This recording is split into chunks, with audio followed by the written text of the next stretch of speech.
Welcome to the Best 5-Minute Wine Podcast. I'm your host, Forrest Kelly.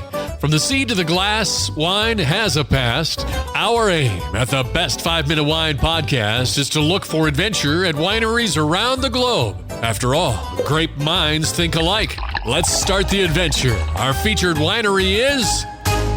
Continue our conversation with Michelle Bredeson, co-owner and marketing director of Carlos Creek Winery. In the previous episode, we talked about the ownership transition from Tyler's parents to you and your husband, Tyler, taking over the winery and bringing fresh new ideas. And was that difficult in that transition? Yeah, I mean, there was definitely give and take on both sides. So with the understanding that they knew that we would be coming in and that we would have some ideas, we would just kind of be open with those ideas with them and what they wanted to maybe start doing before they had retired versus, what we were just going to be doing on our own after they retired. And, there were some definite goals of theirs that they wanted to see happen before they retired. So it definitely was lots of conversations. And, sometimes we obviously, in any family, we didn't always agree. But at the end of the day, we respected that they owned it and that they wanted to see some of their ideas come to fruition. And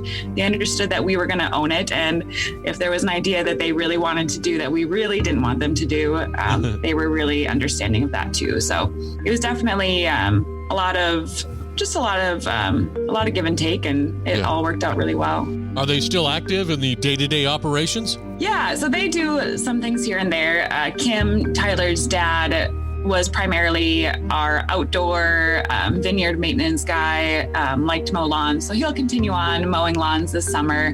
He also will be helping the guys a lot in the vineyard with pruning and any kind of help that they might need. So they joke that they got to pick their favorite jobs, and that's what they get to do now in retirement. Tami, Tyler's mom, she is doing our newsletter still, so she really likes to do those. She's also helping out with excise tax reporting, which isn't the most glamorous job. No, boy, but it needs to be done. Yes, and she understands it better than any of us, so at some point, we'll transition that because obviously that knowledge needs to reside in one of us too. But until then, she's got it. Going to the website at carloscreekwinery.com, I notice under the your name that there's another name at Bold North Cellars. What is that about? In 2019, we started a brewery on our same property. So we have a fairly large property. It's 190 acres total. So we have our winery building. We've had that here since 1999. But then in 2019, we decided to add a brewery to the property.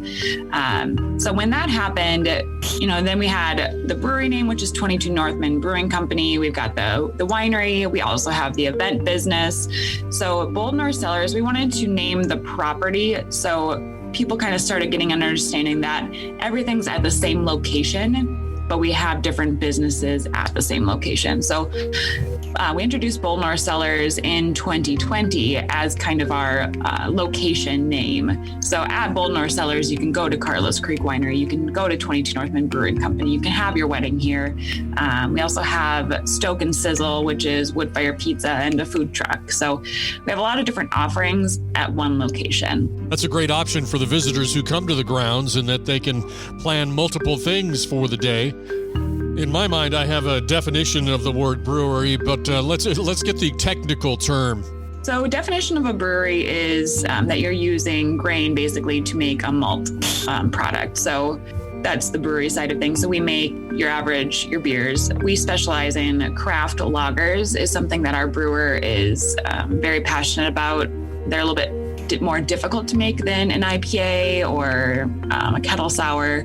So he really likes the idea of perfection in lagers that needs to occur to have smooth and well-crafted lagers. So we also specialize in barrel program or our original blends. Because we have the winery also here, we have a unique opportunity to make really interesting barrel-aged beer products with, our wine barrels, our port barrels.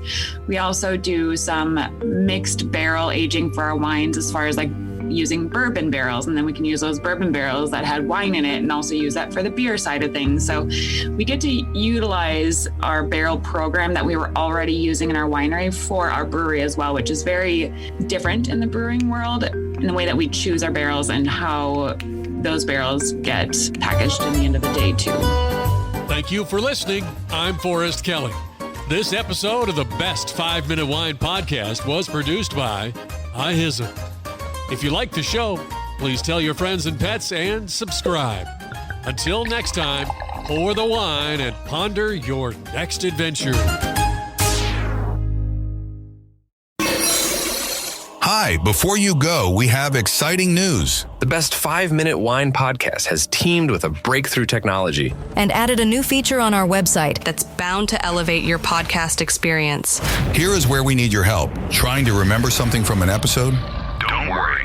Search for it, and we will find it for you. Have you ever thought you could just ask questions and chat about the episodes as if you were talking to me? Well, now you can. That's right. Our episodes are now interactive, and they're waiting to have a conversation with you. Jump into a chat with our podcast, and let's get the conversation started. Try it out and tell us what you think. Click on the banner at the top of the website, thebestwinepodcast.com, to try it.